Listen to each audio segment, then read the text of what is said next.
I am a big South Park fan, always have been.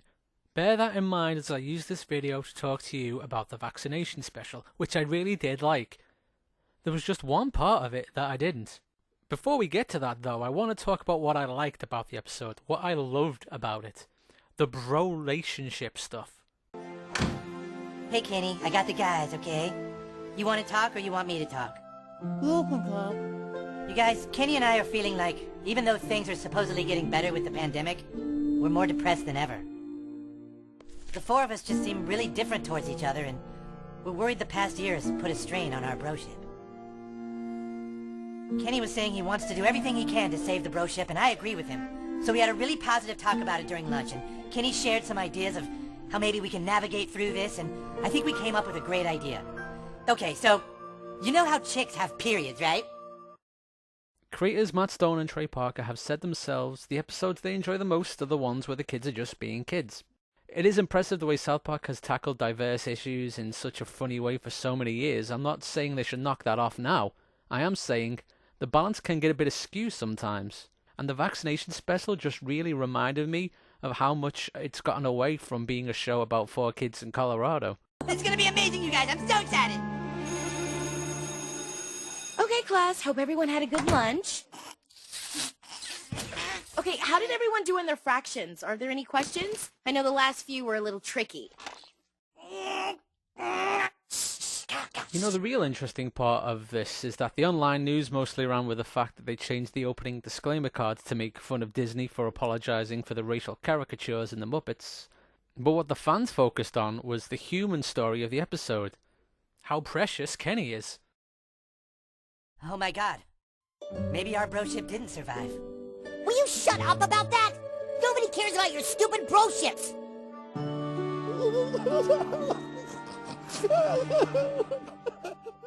And now you've made Kenny cry.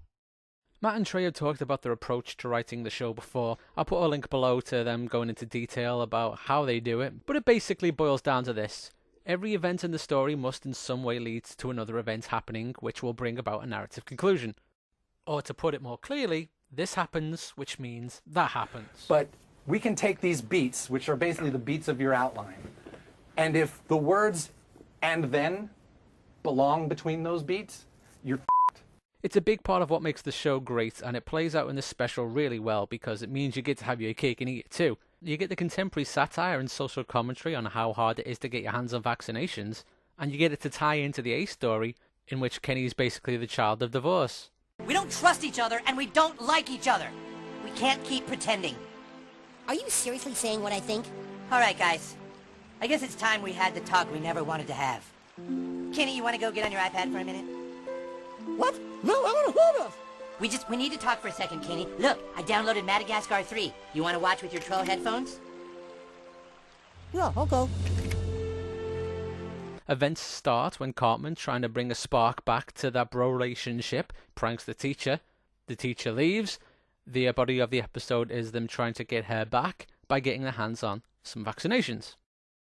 And outside of the special, every episode that's had a cut away from the main story to have a Cartman and Kenny aside have these great little moments. You know, it's funny, Kenny.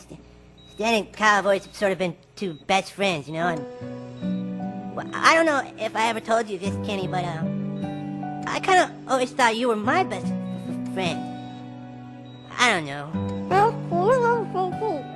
Totally. With Kenny's magic skills, we could probably kick serious ass. What do you think, Kenny? Would that make you feel better, huh? Come on, where's that smile? Where's that smile, Kenny? I think he's smiling, you guys.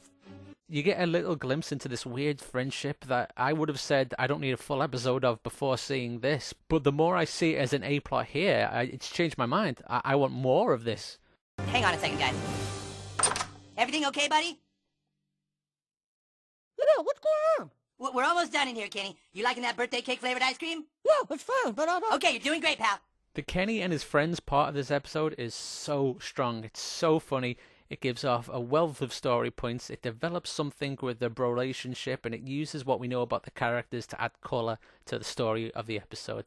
The part of the show I wasn't sold on was this. Still don't get it, do you? They don't just drink adrenochrome. They run the show. The whole damn show. It comes down to 2 people. Oh, you don't like that, do you? That's getting a little close to home, huh? You can't control me anymore. I know they were going to find a way to bring Garrison back somehow, and I get there's a good wealth of jokes in the QAnon stuff. Jokes that satisfy their needs to make socially relevant content too. What really stuck in my craw was how that part of the story played such a big role in the story's culmination. I think I can help things out here. What the is that? It's him, the chosen one. He's come to save us all like the prophecy foretold on the internet. Wait, he's the chosen one? There's nothing wrong with breaking the fourth wall from time to time. You can mine some good material out of that, sure. But when that fourth wall breakery becomes part of what draws the narrative to a conclusion, I get a bit uneasy. And before you type it out, yes, I know this was a homage to the Looney Tunes short, Duck Amuck. But that was a short. This is a 45-minute special, with a lot of narrative strings to tie together.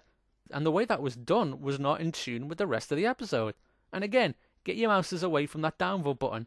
I know the point was that Matt and Trey as the creators were painting themselves as the Hollywood elites that the QAnon are after as a way of fucking with them, but I still don't think it led to a very satisfying ending. Who the hell is doing all this? The Hollywood elites! All of them rich, powerful people who got to where they were by drinking adrenochrome from tortured children. Trying to get a sense if I was the only one who had this problem here, I looked up some reviews on IMDb, and I noticed two things. One, the people who didn't like the episode at all said it was because South Park has become too woke, so, fuck them. And two, the previous special, the pandemic special, has a higher rating. The day the vaccination special came out, it was at 7.8. By the time I started making this video, it was down to 7.7. I watched the pandemic special back before making this video, and it is nowhere near as good as the vaccination special.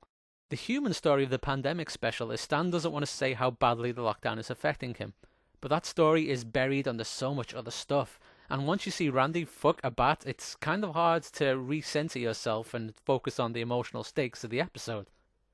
What's made South Park so successful is the way they incorporate all those elements to make everyone happy. Because as dumb as Randy bouncing around town on his balls is, it's funny, and it serves the story. I just personally don't think it worked too well this time. I'm not even saying that Garrison saving the day by making a deal with Matt and Trey didn't serve the story, because it obviously did. The point I want to make here, what my whole smart versus heart thing comes down to is, I would have liked this episode so much more if it was somehow Kenny who saved the day, Because his story was by far the most interesting part of this episode. So, what conclusion do I have here? Satire and narrative is hard, man. It works when it works. It works when it's in gags. The comic observation in that satire, like how the community kids is adorable because it's spelt with K's, and therefore those kids the kids have a free pass to do whatever they want. But then when the same logic is applied to the QAnon kids, you get the little cuties. And there's a rivalry between the community kids and the QAnon kids because the apostrophe makes it that bit more cuter. Lil cuties with a Q and an apostrophe after the L? That's way better than community kids, guys. I told you, we're getting lazy. That's funny, and that's saying something. But also in the crowd are several people who want to stop those vaccines from happening. At the center of it all, that amazing group of kids who are just taking the time for what they believe is right. I'm talking, of course, about the little cuties. A group of youngsters that believe vaccines are harmful. Yeah, I see what you did there, Tom. That's real f***ing cute. I'm not trying to be cute. I'm saying if these kids really believe the horrific things they believe, then they'd be bad people not to go out and do something about it, wouldn't they? Yes, that's totally true if you're a corrupt dickhead without morals. You gotta be Okay, Chris, let's just get back to the weather. Yeah, let's get back to the weather, you So that's the upload for the month. Check out all the other video essays on the channel about comic theory, the DD campaign, some short films, and subscribe for more content in the future. Or don't and go fuck yourselves, whatever.